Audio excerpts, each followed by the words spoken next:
We monster MLB slate. We have a full one. Well, not totally monster. It's 11. It's not 15. But yeah, it was another frustrating day of baseball for me yesterday. I'm ready to turn things around, but man, I'm just having some trouble with it. So we're gonna try and figure out what the best things are to do. There's a lot of different options here. What do you got called up right there? Well, this is yesterday. Talk a little bit about it. So I cashed in the big one yesterday with my Burns and Lorenzen lineup. They had Milwaukee and Chicago. And Yelich, Yelich basically carried the whole team. Nobody else could really do much, but it was enough to cash at least. It's like 14th or something like that. And then my Burns Kirby lineup. This is in I think the single entry or something. Couldn't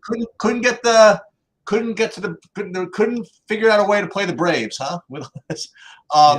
So yeah, I mean, I was happy with the process, and listen, fortunately for me, Strider gave up the 3 runs. Otherwise, the no Strider lineups would have been dead. Actually, I shouldn't say that. I mean, these guys really smashed. I mean, Burns was freaking awesome yesterday. And I'm ready to get after it for today. Pretty easy to see what I missed. I didn't play any of those 3 pitchers, so pretty much dead if you're not doing that. All right, let's go game by game here. We're gonna see which ones are first. You got KC and New York, right? Yes. All right, Cheech, why don't you start this one off? Yeah. So first of all, overall view of the slate. I'll just kind of give you an idea. I have like 3 stacks. Actually, I like maybe like 6 or 7, but 3 more than the others. And as far as pitching goes, I kind of narrow it down to 4 top ones. And one of them is in this game. Apparently, having pitchers against KC is kind of a cheat code now as well. So I guess Clark Schmidt's a good play. So he's one of my top 4 right now. And then as far as the hitting goes in this game, I do have the Yankees as not one of my top, but I have them as like maybe 6th or 7th or something like that. So right now I have Schmidt and the Yankees. Yeah, I have them both too. I'm a little look. The Yankees have just been very disappointing. It seems like whenever Judge is on the lineup, they don't hit. And the weather. Do you feel like the weather's okay there? Yeah. Okay. It's supposed to be a little drizzly. That's why I want to. Yeah. No, it was raining this morning. It's sunny now, but it's hot, so maybe it'll storm again. It's possible. No, it looks like it's all right. I just wanted to double check because I know the Boston game is a little bit dicey. I like Schmidt as well. It's not my favorite kind of guy to roster, but he's 6,200. That's too cheap. It's KC. We gotta, we're gonna have to play this a good portion of the time. I like the Yankees, and honestly, I guess I would have thought that they would look even better, but like it's pretty fair that they don't because of how kind of poor they've been, to be honest. So I'm in on the Yankees as one of the stacks that I'm interested in, and I'm in on Schmidt. We're on the same page here. We can move on to the next one. You want to start it off? Yeah, so we have San Francisco against Washington, Alex Wood against Irvin. And this is one of my top stacks today. That would be San Francisco. Both raw points and value-wise, I like them quite a bit. And I'm not getting to, at least right now, neither of the pitchers in this game. Yeah, San Francisco, I think I agree, is one of the stacks that I'm interested in. The thing that's kind of throwing me is that there's wind coming. It's sort of crosswindy, but it's like a little bit coming in from left, and it's like 15 miles an hour. If it's coming in that hard, I'm probably not going to be as high on it, although it won't affect the lefties quite as much. And it's a huge stadium upgrade with the 85-degree weather and 50% humidity and all that stuff. So I do like the lefties, especially for San Francisco. And I have them as a good stack as well. And again, no interest in either of the pitchers. Is there I don't know, San Francisco's doing weird stuff with their pitchers this year. I guess it's too weird. It doesn't make sense on a big slate to maybe on a really small slate. I would play Alex Wood here, but probably not on this slate. All right. Next up, why don't you start us off? Because I'm trying. When we go with your screen, I think I just have to let you start off all the games so that way I can catch up. Because the ones that all start at the same time, I can't tell which is first. So I have the Mets at Boston, and as you mentioned, it is the one with the most weather concerns. But even that, it doesn't seem that bad. But it's certainly worth keeping an eye on. Listen, you got 5 games all starting at 7 o'clock. Well, I should have an idea of what's going on, I guess. But I do have the Mets as one of the top stacks today. Again, and as far as the Red Sox side, I'm not getting the Red Sox, and I'm not getting to either of the pitchers. I never seem to get to Senga, and sometimes he plays well, sometimes he does well, sometimes he doesn't. But I'm not getting to any of the pitchers here. So for me, it's the Mets, but they're showing up again is pretty chalky. So you got to listen. They've been chalky recently, and they haven't done anything. So they rate pretty highly for me, but at high ownership, I probably prefer other teams. But right now they rate number 3 for me overall. Yeah, I don't know, man. Tired of playing the Mets. Yep. Yeah, I have the Mets on my list as well. I actually think that if you wanted to take like a hero tournament play, you could say, okay, they've never seen him before. Senga's he's looked really, really, really good lately. And he has a monster ceiling, which we know. So I'm in on the idea of maybe taking a shot. I just think there's probably better options, and I don't think I'm going to end up with it. But it is going to be like a completely unknown guy who's facing a team that's never seen him before. That we'll see what the lineup looks like when it comes out. But I think there's probably a deep tournament play for him here. I just think that he's probably going to end up on the outside looking in for me. But I did want to mention him because if I was playing a ton of lineups tonight, I think he would be the one I would be playing. So. Well, I will say this, by the way. I mean, I don't know if you believe in this kind of thing, but Mets Red Sox is just one of those series that especially I was saying especially in Boston because it's in New York too. But the Mets go into Boston, they're gonna luckily get out of there without peanuts being thrown on them and beer thrown on them. I mean, like it's it. The fans are going to be all over the Mets, and I don't know if Seng is the kind of guy that gets rattled by stuff like that. But just something to keep in mind. And the other thing is, it's possible also that if you think of doing something like stacking the Mets, this could be one of those games where you always mention San Francisco will do whatever is in their power to beat the Dodgers at all costs. If it means using their whole bullpen to do it. I'm getting the feeling that if Crawford's even in a little bit of trouble here, they're just not going to let the Mets get after them. So I don't know. These are more and more reasons why the Mets, plus the weather. I'm trying to talk myself off of a chalky team that never seems to get there. So I guess I don't need too much to do to do that. Yeah. You got Travis in chat saying that the Mets are the Giants are at stack every single day. I'm trying to figure out what he means by that. They're literally the epitome of the most average offense in baseball, and they also play 15 guys. So they literally they all have pinch hit risk. So I completely disagree that they're always in play, unless you want to just say that everybody in baseball is always in play. But I do think they are in play today. You know what it is? They're always cheap. Well, that's because they don't get 2 at bats. Right. I mean, none of their players. When you have a team with nobody who's going to get 500 at bats, it's because everybody's platooning. Right. It's tough. What's up to Joanne? I'm sure Joanne. We'll see how everybody's doing golf wise when we get through the games. All right, Philadelphia, Cleveland. I think it is funny. I do think that kind of stuff is those big games or whatever. But I just want to point out that Senga, his last 2 starts were against Arizona and the Dodgers, and he completely dominated both of them. All right, Philadelphia, Cleveland. Sheets. What do you got here? I am okay. So I am not getting these pitchers, but I can't imagine why we wouldn't want to play Ranger Suarez. I mean, he's like a legend this year, right? I mean, he always seems to do well. And listen, Cleveland's been better. They have a couple of I won't say outlier games, but they've been performing better than people have expected. And I don't know. I mean, even though it doesn't project all that well, I'll throw Suarez into the mix. As far as the hitting goes, neither of these teams are showing up in my. Oh, that's not true. Sorry about that. I actually show Philly as being a pretty good stack, but not very good value. If that means anything. So yeah, I understand that. That's sort of what I would have figured you'd have there. The run total seems well. The wind is blowing in a little bit. I'm sort of not really sure what you're talking about with Ranger Suarez. He hasn't really done anything special. Oh really? He had one good game. He had a 30 fantasy point game once. No, I guess I'm looking at this collection here. Yeah, he had some as decent opposed, as opposed to what's happened since then. Yeah, and it's a terrible matchup. I never would consider any of these pitchers personally, but I also think that kind of just surprised by the Philly run total. Like I know Gavin Williams is a up and top prospect and everything. If there was a little better hitting conditions, I think I'd be stacking Philly up today. And maybe, but the flip side of that is there's also an argument for Gavin Williams. I think that's probably the better argument for the pitchers in this game. I don't love taking pitchers against Philly, but we saw what Corbin Burns did yesterday. They're traveling. I don't think it's the worst play in the world to take a shot on Williams, but nothing that stands out as being a priority for me in this game.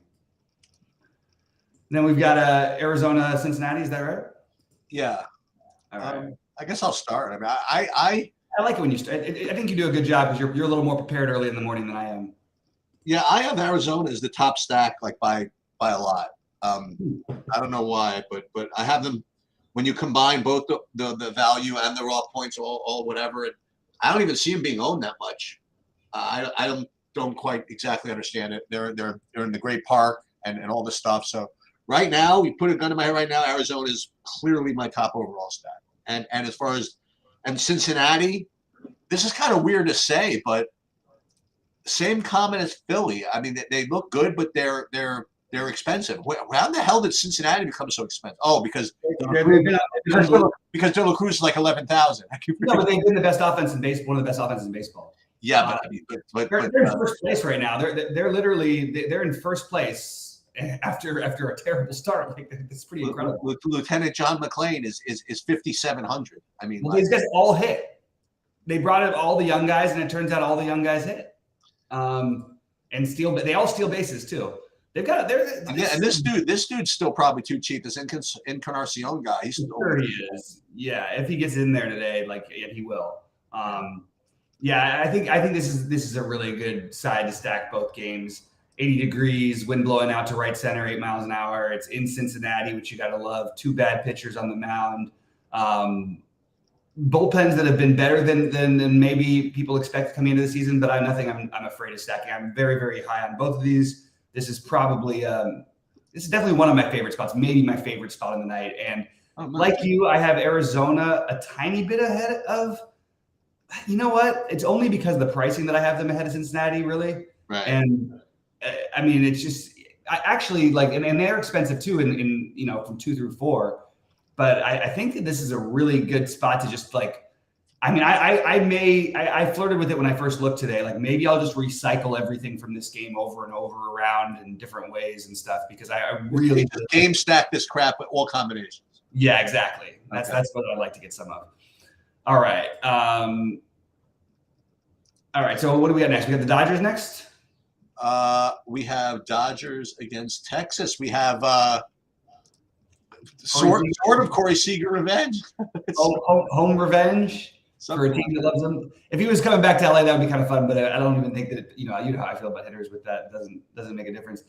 The weirdest thing I like in this game, and the way that if I was going to play like something super chalky, which I don't think you're going to have to worry about too much today, I think I would actually play some Heaney against the Dodgers. I just think the upside is there. It is a team that owns them, and I also would be stacking the Dodgers tonight against Heaney. So I think everything is viable. Don't forget, for the Dodgers, they've got Heaney, who pitched for them last year. They're going to Texas, where they won their last World Series, where they won the only World Series they've won since 1988, the second in my lifetime. Yeah, I mean, I think that the Dodgers and Heaney are probably where I start and end this, but I don't think either of them are massive priorities. And that's pretty much it. Sorry, I went on that one first. Sorry, Sheets. When I was going to college in Boston, I was at my friend's, my cousin's house. We were watching that Dodgers A's game, Dodgers A's series. And my friend, he had A's and under in that Kirk Gibson game. Oh, brutal. Yeah, he got Kirk Gibson for all the money. Brutal. Yep. I don't really have anything in this game, and that's probably a mistake. I think that you hit it right on the head with Heaney. I think every time Heaney pitches, you should have some of him and some of his opponent. Mhm. And I think the Dodgers are, just a perfect. I say perfect, whatever. The fact that the Dodgers can hit also doesn't hurt. You know what I mean? Right. I'll probably force some Haney in. I'll probably force some Dodgers in. Yeah, you're looking for a one-off. Will Smith. Remember, he caught this guy. I love when they caught the pitcher before. All right, so I started off with Atlanta and Milwaukee. So, what's his name? Leo Ganitas, whatever his name is in there. He'll be happy to know. You guys will all be happy to know that you can all play Freddie Peralta today because I'm not playing him. Every time I play him, everybody wants me to remind them to not, that I'm playing him, so they won't play him. So today I'm not playing him. And so this is the day that you could all take a chance and play him against Atlanta and see what happens. I am also not playing Soroka. Atlanta, it's just they just never not get there. You know what I mean? They were doing nothing, and the next thing you know, I look up at the lobbies. I'm like, where all these Atlanta stats come from? Well, they weren't just doing nothing; they were legitimately no hit through 6. They were doing nothing, and neither team was doing anything. And the teams set, I think, a record for most home runs, like after the 7th inning or something like that, between the two of them in this season. It was some crazy number. Yeah, I think you're right. So nonetheless, you're probably supposed to play some Atlanta every day. Yeah. So I will say you could play some Atlanta, and aside from that, I don't have anything. Yeah, I'll play Freddie Peralta. I have no problem with it. Oh, let's go. I have no issue. I think that people are too afraid of teams like Atlanta when they should be more afraid of teams like Arizona. Well, like Philly last year would be an example of a team. Maybe somewhat, not even Arizona, because they don't. I'm more interested in the teams that, like, if teams have a reasonable strikeout rate and don't have a lot of guys who just are walk a crazy amount, I'm totally fine with just taking pitchers against them. Atlanta is like, they have the best, they're the best hitting team against righties and all this stuff, but they do strike out a reasonable amount, not a crazy amount, you know what I mean? A little below average, but nothing obscene. And I just think Peralta is just a guy to consider at 1% ownership, or sorry, actually, he's going to get some ownership tonight, actually. Also, Atlanta is much better at home than they are on the road, for what it's worth. Still, they're good. But I'll take a shot with Freddie Peralta. That's something I can do that's to get a little different today. All right, White Sox and Twins. What do you got here, Sheets? Isn't this the nuts for both pitchers? I mean, you have Ryan against the White Sox. You have Wright against the White Sox, and then you have Lance Lynn against Minnesota. So I like both these guys. And on the other side of the plate, though, I have Minnesota as good value, and they're always good value because they're cheap because they don't hit. But I do like Minnesota a little bit, as well as both pitchers. Yeah, I'm with you on both pitchers. Lynn would be my priority. I like the price. Obviously, the Twins are the nut matchup for upside, even though that again, they occasionally can get there. I think I like Lynn a little bit better. I don't know if I want to spend up for Ryan, and we've got another guy to spend up for, so it's a conversation worth having probably. I would take the other guy in this case over Joe Ryan, but I do think Joe Ryan is still a good play. I think you could try and play them together, but you're gonna have to find a cheap stack. And I am not getting to the hitting, but again, as you mentioned, if you're not going to playing a fly ball, like playing a Kepler or Kirilloff or even Castro against Lynn at 20 whatever hundred and no ownership, it's totally legitimate. So. Minnesota is going to continue to stand out, and they're partly, though, just important to remember why they're standing out, because they've been terrible. These guys have been terrible this season, and that's why they're so cheap. But we can't say that Kirilloff doesn't have talent and that Kepler doesn't have talent. And then they also platoon a lot. That's the other problem. So anyway, but I'm on Lynn more than Ryan, and I like both of them. That's pretty much it for me here. Next up. If I read these numbers correctly, Shohei Ohtani got smoked in his last 2 outings. Maybe I'm using again. It's so hard to tell with the box scores here because it has his hitting as well in some of these other games. So if I'm reading this right, his last start was home against Houston. I wouldn't say he got smoked. I just said he'd have bad games. Yeah, I would say that.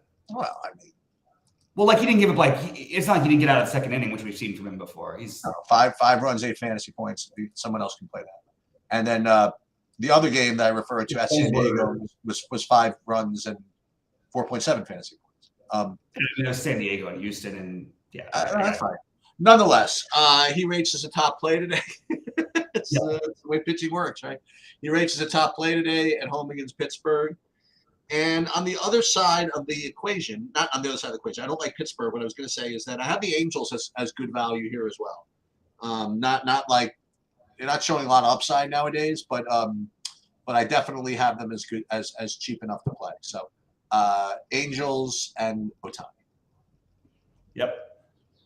I'm into Ohtani. I am not into the Angels. It's such good hitting weather in Anaheim, though. Like, and it's never like this. But why do people keep? When are they going to learn? Why does everybody want to pick on Oviedo every time? Guys had one bad game this season. Like, you know what I mean? I just don't get it.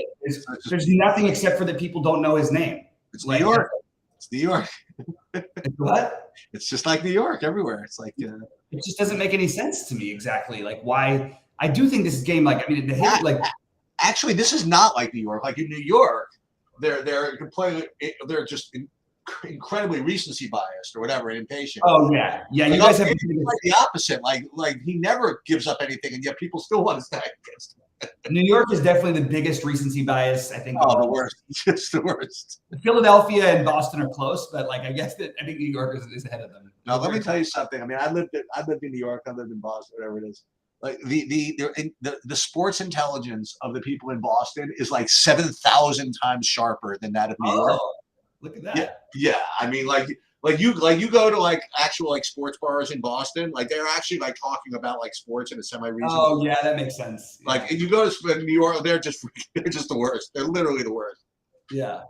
No, that's pretty funny. I've always wondered who that is. I really feel like the Bay Area for us in California is sort of like the laughing stock in general. Although now that the Padres are good, the Padres are definitely the dumbest fans I've ever seen, and the sports radio will back it up. But yeah, it's pretty funny. That's a conversation for another day. But anyway, it was. I agree with Ohtani. I'm not getting to the Angels. Yeah. Although I'm just pointing out that you're not going to get better hitting weather, and it's 83 degrees. It's so hot out here. It's like 90 in Santa Barbara, man. Or it got to like almost 90 yesterday. The fourth pitcher I like the most. Well, there were 5. There was Schmidt, Lynn, Ryan, Ohtani, and the next is coming from this next game, and that would be Valdez. Mm-hmm. Good matchup, good pitcher, good everything, and yeah. I'm not getting to Houston. I'm not getting to Sears. And sorry, Eric Johnson, I will not be playing Oakland against Franmir Valdez. Yeah, I agree about everything. I think this is Valdez and pretty much nothing else for me. I don't have any issue if you want to take a one-off from Houston. I don't know who that one-off even would be. I don't like this lineup outside of Stacks in general, so I'm probably just off of the hitting in this game, and I will play Valdez. TJ asked the best game stack. I'm going to go back to it. It's Cincinnati. Yeah. So I will start with this last one. We have Kikuchi Revenge, if I'm not mistaken. Yep. Coming back to Seattle. So I actually like Seattle here as a little bit of a value piece. And I'm not getting to any of the hitting. So for me, it would be the pitching. So for me, it would just be Seattle, and that's it. Yeah, we're totally lockstep on this one. We're dead. We are dead. That's it. I like Seattle a little bit. I don't think that it's going to be a full stack, but I think like you have a really cheap complementary stack, which makes it easier to get into some of those top pitchers that we talked about. I also think that. Like I think I'm not going to get to Bryce Miller or anything, but I do think that Seattle is going to be unowned, and you've got the 2,800 Suarez, the 3,300 Teoscar. Yeah. France is super cheap, and then if you want to get frisky, you could add the Rodriguez. But I'll probably play a little Tom Murphy, pitcher against the catcher thing, former catcher, all that stuff. I like the Mariners. I think that they're going to be my complimentary stack, the favorite of my little 3-mans. In terms of full stacks, I'll just sum up what I'm doing. Arizona, Cincinnati is going to be my priority. The Yankees, then the Giants, then the Mets for me, and then the get weird one is the Dodgers, and which shouldn't be a get weird one, but it is. And then the pitchers I'm deciding between are Schmidt, Lynn, Ryan, Ohtani, Valdez, and then I'm going to mix in some Peralta. I will just say that if you play the Reds, you do have Elway De La Cruz is 6,500, Yep. and I know this, that, and the other thing, but in his last 1, 2, 3, 4, 5, No, yeah, you can't do that though for baseball guys. I'm just saying. If a basketball guy doesn't have a game for like 6 games in a row, then it makes some sense. But if a baseball guy doesn't, it doesn't really. Yeah, but at 6,500, I mean, well, just because he's striking out every at bat, but this is going to be hard to strike him out today. Got a no strikeout pitcher against him. How about having 4 strikeouts and 5 fantasy points in a game that was 21 runs? That's almost impossible. That's like that Trout game. The weird thing about that is that he only got 5 at bats. I'm not really sure how that happened. Well, yeah, it probably got on with an error or something like that, or a couple. Oh yeah, that's probably what it was. But the other thing is that I remember that Angels game when they scored like 25 runs or whatever, and Trout had like 3 fantasy points. It's so weird when that stuff happens, and it's really annoying. And then also, you know what else is annoying? It's annoying when the reverse happens. Like the other night, you get the Atlanta stack, and they score 11 or they score 12 runs, but 8 RBIs go to Austin Riley only. You know what I mean? So you don't really need the Braves. You just need Austin Riley. The guys who played Austin Riley as a one-off made a fortune, and the people who stacked the Braves didn't make anything.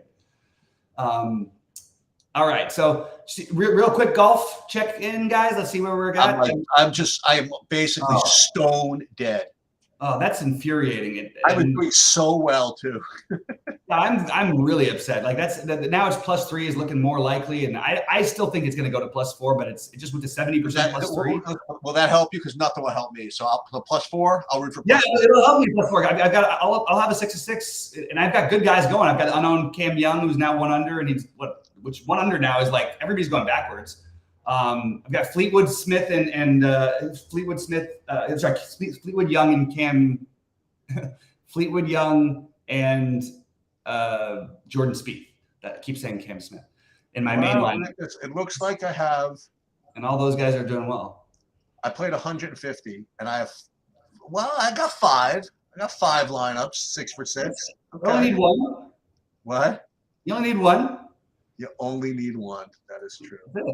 And that is, look at no, I have 1, 2, 3, 4, 5, 6, 7, 8. No, I got 9. It looks like. All right. Who's doing well? I'm trying to think of any of these lineups look any good. I don't know. Harmon. And then some of these guys are still on the course, so they're going to probably go. A lot of these guys. Some guys are like just 3 or 4 holes in. Yeah, I don't want to miss. I don't want to be on the course. Yeah. If I'm inside the cut, you know what I mean? Like. Yeah, I hear you. I want to be. Yeah, I think look, the cheap guys. I just want to point out the cheap guys. Matthew Jordan, the Kenny's call of the 7 year. He's been there since he was 7. Oh, that was a legendary call. Tied 14th, but hey, so my Matthew Southgate, who was mentioned on our show, who was my guy. That's true. He's 1 under. He's tied. He's tied for 14th going into the weekend. We'll see where it probably ends up like higher than that, to be honest with you. The Marcel CM, our other one, he's 1 under. That's right. The Marcel. Yeah, there's a few. Kenny mentioned Tristan Lawrence as well, and I didn't hear that. I didn't get that one. There's a number of them that are actually doing quite well. So we'll see how that goes. Minwoo Lee is T4. Yeah, Minwoo Lee had a nice day today. Bounced back after. Yeah, he's looking good. All right, Cheats. Well, I'll let you go. I'm guessing you're not going to be around for live tonight. No. I'm going to try to make it. Okay, awesome. All right. Well, I'll see you at 6 Eastern. We'll see you guys at 6 Eastern, and good luck.